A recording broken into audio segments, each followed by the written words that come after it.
Senhoras e senhores, bom dia, boa tarde, boa noite. Aqui sou eu, Heron, que vos fala. E aqui ao lado tá a minha querida companheira amada esposa, Isa. Fala, oi, Isa. Oi! E estamos aqui para o primeiro vídeo inaugural do canal Hipocrisia Política, com assuntos diversos, principalmente ligados à política e à tecnologia também. Né? E vamos falar sobre essa guerra no Irã. Tá? E principalmente o lado religioso dessa guerra do Irã. Tá? Algum comentário, Vida? Alguma coisa para falar antes? Ela é tímida, galera, então ela só fez assim. Tá? Eu vou traduzir o que você fala porque a galera não tá te vendo. Tá? Então vamos lá. Para falar do lado religioso dessa guerra, eu vou trazer aqui um nome que é desconhecido na mídia, mas ele é muito importante até para eu manter a minha linha de raciocínio aqui para você entender, tá? O nome em si é... minha letra é ruim, gente, foi mal. Mike Weinstein. Tomara que eu tenha pronunciado correto. O que esse maluco tem de especial e o que ele tem a acrescentar sobre essa guerra do Irã e tal, um lado religioso, etc. Enfim, né? Vamos primeiro apresentar esse maluco. Tá? Ele é um veterano das Forças Armadas dos Estados Unidos. E ele, por hobby, não sei porquê, ele resolveu criar um site chamado Military Religious Freedom. Né? É um site que reúne membros das Forças Armadas dos Estados Unidos, aposentados ou não, para discutirem a fé deles. Né? Normal, direito do cara, siga em frente, e ele recebe algumas doações, inclusive, tá? Eu não tinha ouvido falar desse maluco aqui até eu escutar um episódio do Xadrez Verbal e o Felipe trouxe o nome dele à tona e eu fui pesquisar um pouco mais sobre ele. Eu fui pesquisar um pouco mais desse maluco porque ele está recebendo muita denúncia, muita reclamação de membros das Forças Armadas ativas nos Estados Unidos que estão sendo meio que coagidas pelos seus oficiais superiores, falando sobre uma possível providência divina que os Estados Unidos têm que pagar, têm que arcar com essa guerra no Irã. Basicamente, os Estados Unidos apoiando Israel é um plano divino para o retorno de Jesus, que ajudaria no Armagedon. Tá, calma que eu vou explicar. Aí vocês perguntam, mano, que confusão é essa? Retorno de Jesus, Armagedon, missão dos Estados Unidos? Calma que eu explico, tá? Vamos lá. Segundo ponto de vista de Israel. Aquela terra toda, englobando Israel e Palestina, aquela foi a terra dada a eles por Deus. Tá? Então é direito divino deles ocupar aquelas terras. Essa é a origem da colonização de Israel na faixa de Gaza. Tudo bem? Isso aqui pode ser novidade para alguns, mas para outros nem tanto. Tá? Tanto que em Israel, os judeus mais ortodoxos não chamam a Palestina de Palestina em si. Eles chamam de Judéia e Samaria, que é um nome bíblico, inclusive. Tá? O que os setores mais religiosos dos Estados Unidos, inclusive membros das Forças Armadas, pensam? Cara, o Israel ocupando essa faixa da Palestina, que é um direito deles, teoricamente dado por Deus, é condição necessária para a volta de Jesus e um possível Armagedon, o fim dos tempos. Então é um plano divino. Aí esses membros meio pinéis da cabeça no exército viram e falam, vamos ajudar Israel, porque queremos que Jesus volte. Exatamente. Membros das Forças Armadas têm muitas dessas ideias. Sim. Tá? E agora, algum comentário, Vida, sobre isso? Eu tô rindo com respeito. Tá rindo com respeito. A gente meio que discutiu esse tópico entre eles e ela só fez cara de espanto. O quê? O quê? É o quê?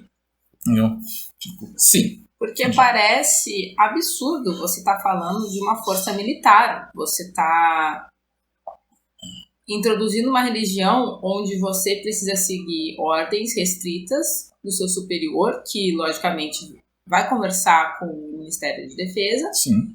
E você tem uma política envolvida não apenas na sua opinião ou na sua religião pessoal.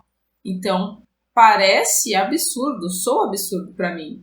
Então, mas assim, é completamente absurdo. Mas infelizmente não é novidade. É o uso da fé usado como arma de guerra, literalmente. Né? Então, sim, é um absurdo, mas é o mundo que a gente vive. Legal, né? Gosto não. Não, também não. Vamos lá. Está sendo usado inclusive verso bíblico para justificar essa ida dos Estados Unidos à guerra contra o Irã, tá? Que verso que é? Mateus 10:14. Jesus disse, abre aspas, não vim para trazer paz, vim para trazer espada. Entendeu? Inclusive eu vi uma resposta, não sei onde eu vi, mas eu vi uma resposta de um oficial dos Estados Unidos respondendo, complementando essa frase, tipo, Jesus não veio para trazer espada, Jesus veio para trazer a R-15. É esse o nível de paranoia, gente, tá? É esse o nível de absurdo, tá? E esse Michael Weinstein, né, ele, cara, eu vi a entrevista dele por completo, tá? Eu vou postar, né, aqui a entrevista dele, vocês vão ver que ele tava pistola. Ele tava muito pistola. Por quê? Obviamente ele é cristão, obviamente ele é muito religioso e obviamente ele é patriota. Ele é um oficial, ele é um ex-oficial da Força Aérea Americana. Tá? Então, se tem uma coisa que você não pode chamar ele é de esquerdista, de woke e o caramba. Tá? Ele estava muito pistola porque ele estava vendo o uso da fé dele para fins políticos para atacar um outro país. Ele tava pistola. Você vê a veia dele saltando. Ele tava vermelho entrevistando. Ele tava calmo, ele não tava atacando o entrevistador, tá? Você pode ver a entrevista aqui na íntegra. 22 minutinhos, tá? Não vai roubar muito do seu tempo, mas você vê que ele tava pistola. Né? Pistola pra caramba, tá? E, cara, a questão é que a entrevista dele, ela faz sentido, inclusive com a realidade que a gente tá vendo.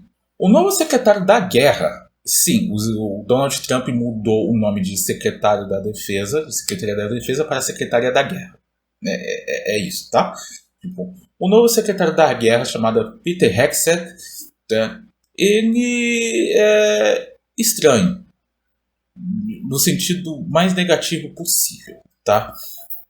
Ele tem fotos, tem inclusive imagens dele fazendo uma pregação religiosa e sessão de oração no Pentágono. Ela deu risada aqui, gente. Entendeu? Eu mostrei as fotos pra ela.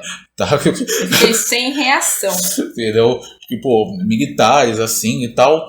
Parecia que ele tava. Se os militares não tivessem de uniforme, você podia jurar que eles estavam numa igreja. Tá? E assim, tá, provavelmente muitos de vocês são cristãos, são tementes a Deus, são provavelmente até evangélicos ou católicos e tal. Cara, isso não é uma reação à sua fé, tá? Isso é uma reação de revolta ao uso da guerra, instrumentalização da sua fé. E isso é errado, tá bom? Gente, isso é muito errado. Uso de fé pessoal como forma de estratégia política para se manter em uma guerra. Exatamente. E aí você chegou a um ponto. Tá? Você chegou a um ponto importantíssimo, Vida, porque é o seguinte. Donald Trump, ele iniciou essa guerra do Irã de uma forma mais desastrosa possível. A gente está na 4ª semana de guerra. Ele achou que fosse uma guerra rápida. Ele achou que Irã fosse Venezuela, basicamente. Isso já é... Desculpa te Pode falar. Mas isso já é interessante porque se você acompanhar os noticiários, nenhuma fonte jornalística comenta sobre essa guerra ter sido introduzida pelos Estados Unidos ou por Trump. Não diretamente. Não diretamente, mas como é esse comentário?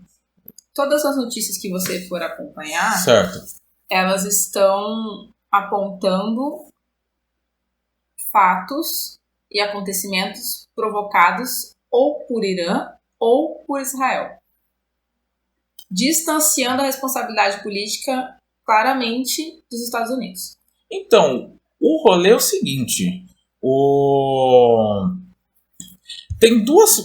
Eu gostei muito que você comentou isso, porque tem duas formas de ver essas coisas e não necessariamente elas são discordantes, tá? Israel meio que levou os Estados Unidos à guerra. Ponto. Tem essa vertente também, é uma vertente muito realista. Tá? Porque Benjamin Netanyahu precisa de esforço de guerra para se manter no cargo, etc. e tal. Tem uma complicação aí na política israelense que não cabe no vídeo ainda. Faremos um vídeo a posteriori. Mas também tem o fato de que o Trump também precisa de guerra. Né? A cada vez que o nome dele é citado nos arquivos Epstein, um país é atacado. Entendeu? Primeira vez que foi citado, atacou a Nigéria. Segunda vez que foi citado, atacou a Venezuela. Terceira vez que foi citado, o Irã. Entendeu? Tem isso também. Então, por mais que, sim, Israel meio que arrastou os Estados Unidos para a guerra, o Trump também é meio conveniente essa guerra pro Trump. O problema é que o Trump, na burrice dele, achou que fosse uma guerra rápida. Só que, gente, é o Irã. Vou repetir, Irã não é Venezuela. Você pode chamar de exagero a entrevista desse cara, mas ele corrobora muito com a realidade. Porque, vamos lá, estávamos falando sobre o Peter Hegseth, o secretário da guerra, fazendo sessão de oração no Pentágono. Tá? Vou mostrar agora uma foto do Peter Hegseth sem camisa. Não é porque eu acho ele gostoso, tá? É porque vocês vão ver as tatuagens dele. Tá? Essas são tatuagens das cruzadas. Se vocês forem ver, essa cruz aqui é a cruz das cruzadas. Ele acha que está numa nova cruzada contra o Islã ou alguma coisa parecida. Tá? Não muito diferente do discurso do Bush, do pensamento do Bush na guerra do Iraque. Tá? Esse tipo de pensamento que estamos numa nova cruzada contra o Islã não é nova. Não é nova, tá bom? Além disso, você tem o Donald Trump recebendo um monte de pastores evangélicos para orar por ele na liderança forte para essa guerra. É esse o nível. Tá? É esse o nível. A ponto de uma pastora evangélica virar e falar: e contra o Donald Trump, as decisões dele, é contrair os desígnios de Deus. Eu, particularmente, estava questionando esse comentário seu, porque achei um tanto absurdo. Correto. Pra ser sincera. Não, mas é um absurdo. Mas não sobre o fato ter ocorrido ou não, mas sobre essa mentalidade. Uhum. Até comentei com você, e foi isso que mudou um pouquinho meu pensamento, de pessoas, você pode acompanhar isso no YouTube, enfim. Correto. Com esse pensamento de que o grande problema está em você estar lutando contra a volta de um Messias. Contra a volta de Jesus. Boa. Porque, cara... Você não está impedindo uma guerra que assassina milhares de civis todos os dias. Você está impedindo a volta de um Salvador. Isso é... Cara, eu adorei esse comentário. Sabe por quê? Donald Trump ele precisa do apoio eleitoral dele. Porque assim, ele tem medo de sofrer impeachment nos Estados Unidos agora. Tem a eleição de midterm agora. E se ele reverter a vantagem que ele tem na Câmara nessas eleições, ele pode ser impeachmentado, gente. Então ele precisa de apoio. E quem melhor para apoiar a guerra dele do que Jesus? Tá? Ele está chamando Jesus de brother, de meu amigo, para que cristãos, inclusive da própria base dele, apoiem ele nessa guerra. Entendeu? Então, sim, é como se ele estivesse chamando Deus e Jesus para votar no lado dele. Para ganhar apoio popular. Para não ser impeachmentado, etc. Tem isso também, tá? Religião ela é muito utilizada para ganhar apoio popular para governantes fazerem um monte de atrocidades. Isso não é novidade. E o Trump não é o primeiro, infelizmente não vai ser o último a fazer isso.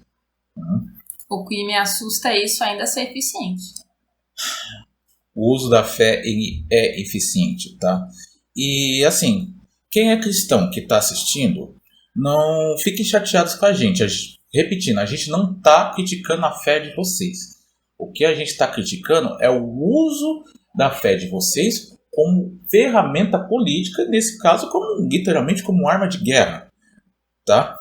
Inclusive, o Donald Trump está tentando, por meio, inclusive, se eu não me engano, do secretário da guerra dele, pegar mais dinheiro no Congresso. Eles estão pedindo 200 bilhões de dólares para o esforço de guerra contra o Irã, inclusive. Tá? E a fé, no caso, é importantíssima para angariar dinheiro para a guerra. Então, sim, a sua fé está sendo usada como esforço de guerra. Tá? Gente, eu vou ser muito sincero para vocês. Eu não sou cristão, eu não sou evangélico e tal, mas se eu fosse evangélico, vamos supor, se eu fosse evangélico, eu estaria muito pistola com o Bolsonaro, por exemplo. Eu estaria muito pistola desde o início, porque eu veria um cara usando a minha fé como palanque eleitoral.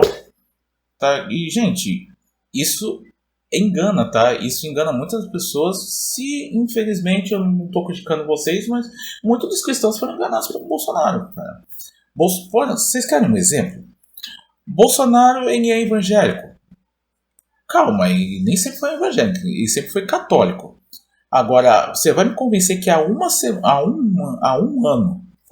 ano antes das eleições, ele foi até Israel se batizar evangélico por missão divina? Não, ele foi por motivos eleitorais. Então, sim, vida, o uso da fé é eficiente para ganhar apoio popular para o que você quiser. Desde a ascensão à presidência, ou um golpe militar, ou uma guerra em um outro continente do outro lado do mundo. Fé é um instrumento poderosíssimo de arma militar e de arma política, sim. Então, é algo, inclusive, assustador, né? Eu entendo você.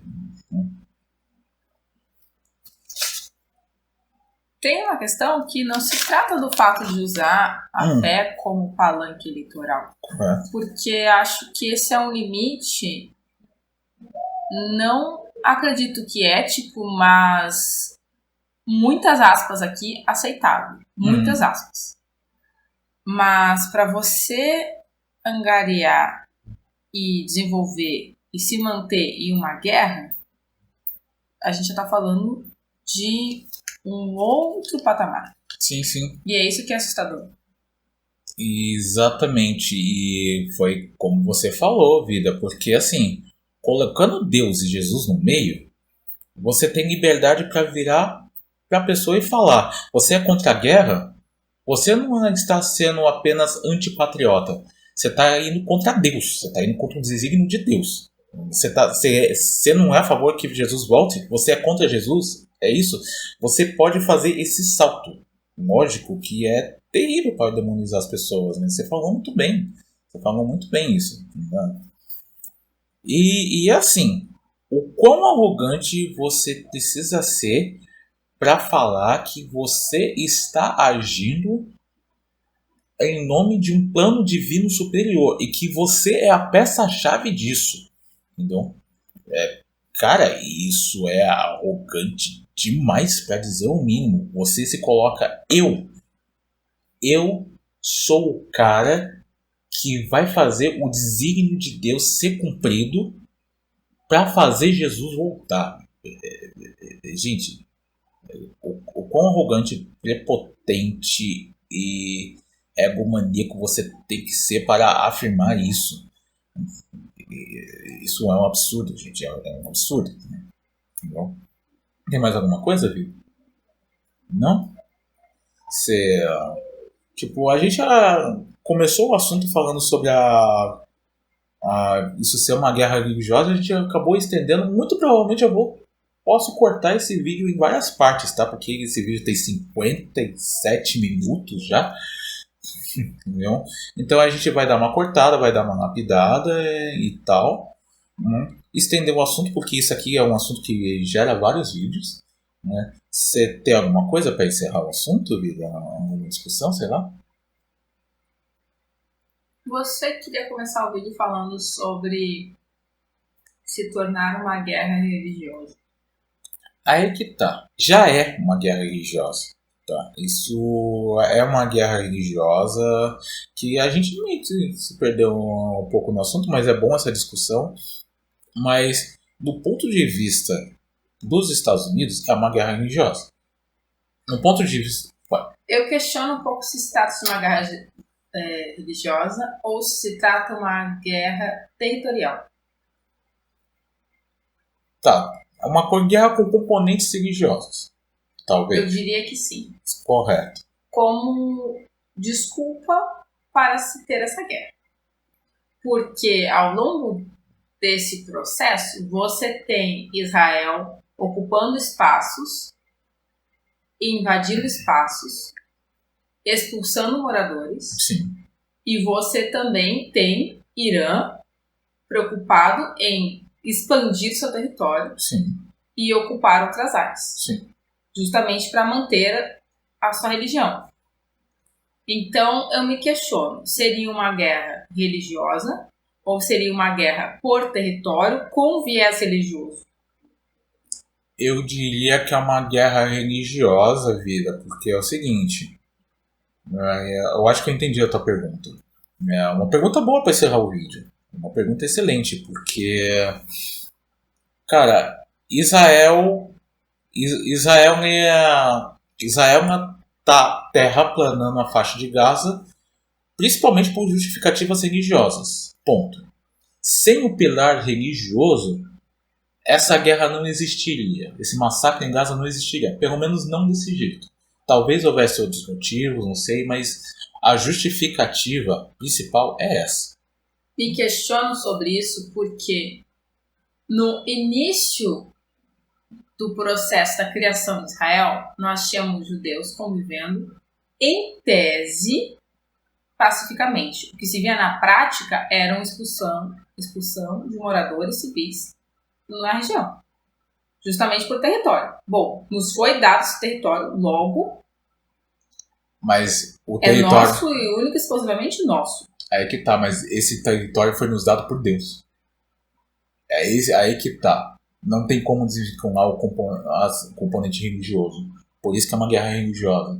Se tivesse como desvincular o componente religioso, aí eu concordaria contigo. Porque o que a gente tem hoje, tá? Você tem colonos israelenses expulsando muçulmanos da Palestina. Você tem bairro cristão sendo apedrejado em Israel, tá? Tipo, você cristão que apoia Israel e tal, incondicionalmente, tem cristão sendo perseguido por judeus mais ortodoxos, tá? Então, seria porque também alguma coisa? Tem um asterisco em que você está comentando sobre o fato dessa extrema religião como guia, porém, durante muitos e muitos anos, cristãos, judeus e muçulmanos viviam em harmonia. Sim. Assim, harmonia dado o devido contexto. Correto. Cara, e isso é uma coisa interessante de você falar, porque essa harmonia ela tinha um objetivo comum.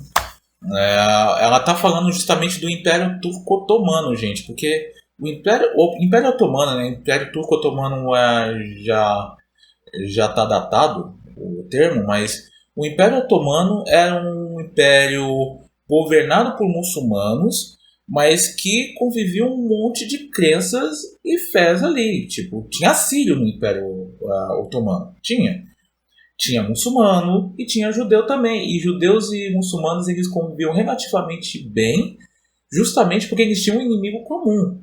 Tanto muçulmanos eles estavam em uma guerra contra estados cristãos na Europa, e os judeus eles estavam sendo perseguidos na Europa.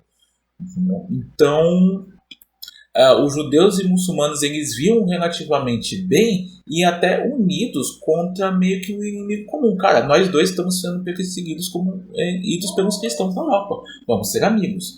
Né? E isso foi verdade por uns bons 5 séculos, até mais ou menos século XIX e início do século XX, década de 20 mais ou menos. Eu diria até o lado extremo de ambos florescer. Sim. porque o lado extremo judaico torna esse tipo de ação Sim. militar, Sim. e o lado extremo também de islâmicos Uhum. também está nessa ofensiva. Sim. Desproporcional. Não, correto. Tipo, mas voltando à tua pergunta, eu não concordo que seja uma guerra territorial com componente religioso. É uma guerra. Talvez isso seja verdade um pouco do lado estadunidense. Eles estão usando a religião como justificativa, não como pilar principal. Entendeu? No lado estadunidense da guerra, faz sentido o que você está falando. Mas se você for pegar só os países, Israel, Irã e todos os atores ali, principalmente do lado de Israel, é uma guerra muito religiosa. O que está acontecendo em Gaza é um massacre, só que é um massacre meio que religioso. Extremo. Eu gostaria de frisar. Extremo, tá? De extremismo, no caso, o extremismo judaico, entendi. Entendeu? Até para você não generalizar também, você tá falando. Sim. Né? Gostei. Porque nós temos essa mania, nós ocidentais, de tornar extremo uma religião que é diferente da nossa. Sim.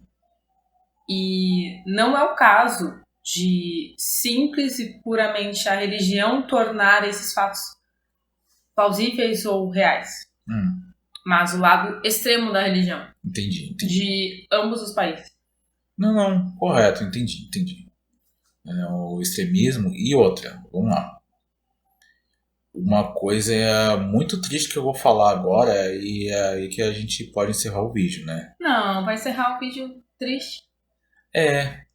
Espere um assunto tão calmo.